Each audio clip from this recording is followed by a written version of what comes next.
போன ஷார்ட்ஸில் என்னோட கொல்லிமலை அனுபவத்தை உங்ககிட்ட பகிர்ந்திருந்தேன். இப்போ கொல்லிமலை எட்டுக்கையம்மன் கோவிலுக்கு நான் நேரில் போனப்போ நடந்த ஒரு அமானுஷ விஷயத்த சொல்கிறேன், கேளுங்க. 70 அபாயகரமான ஹேர்பின் பெண்டுகளை கடந்து நாமக்கல் மாவட்டத்தில் இருக்கிற இந்த மர்மமான மழைக்குள்ளே போகும்போதே ஒரு பயம் கலந்த சிலிர்ப்பு வந்துச்சு. மற்ற கோவில்கள் மாதிரி இல்லாமல் இந்த கோவில் சமதளத்திலும் இல்லை, மலை உச்சியிலையும் இல்லை. மலை உச்சியில இருந்து 100 படிகள் கீழே இறங்கி அடர்ந்த காட்டுக்குள்ளே போகணும். அங்கே இருக்கிற மிகப்பெரிய ஆச்சரியம் என்னன்னா, இவ்வளவு சக்தி வாய்ந்த அம்மன் இன்னைக்கும் ஒரு ஓலை வைந்த கூரைக்குள்ளதான் குடிக்கொண்டிருக்காங்க.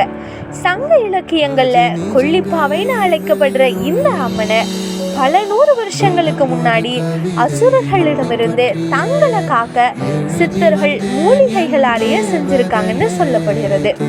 இவங்களோட அமானுஷ்யமான புன்னகையே தீய சக்திகளை அழிச்சிடுமா. நான் சன்னதிக்கு முன்னாடி நின்னப்போ மொபைல் சிக்னல் எல்லாம் கட் ஆகி சுத்தமா காடுகளோட நிசப்தம் மட்டும்தான் இருந்துச்சு. அங்க இருக்கிற மக்கள் தங்களோட வேண்டுதல்களை ஒரு தகடுல எழுதி தூண்ல கட்டிட்டு போறாங்க. அந்த சன்னதிக்கு முன்னாடி நிற்கும் போது உடம்புக்குள்ள ஒரு பாசிட்டிவ் எனர்ஜி பரவுவதை என்னால நிஜமாவே ஃபீல் பண்ண முடிஞ்சுது. மனசுல இருந்த எல்லா கவலையும் காணாம போச்சு. நீங்க உங்க லைஃப்ல ஒரு முறையாவது இந்த வைபை மிஸ் பண்ணாம எக்ஸ்பீரியன்ஸ் பண்ணணும். இந்த வீடியோ பிடிச்சிருந்தா லைக் பண்ணிட்டு உங்க ஃப்ரெண்ட்ஸ்க்கு ஷேர் பண்ணுங்க. சப்ஸ்கிரைப் பண்ணி இந்த சேனலுக்கு சப்போர்ட் பண்ணுங்க.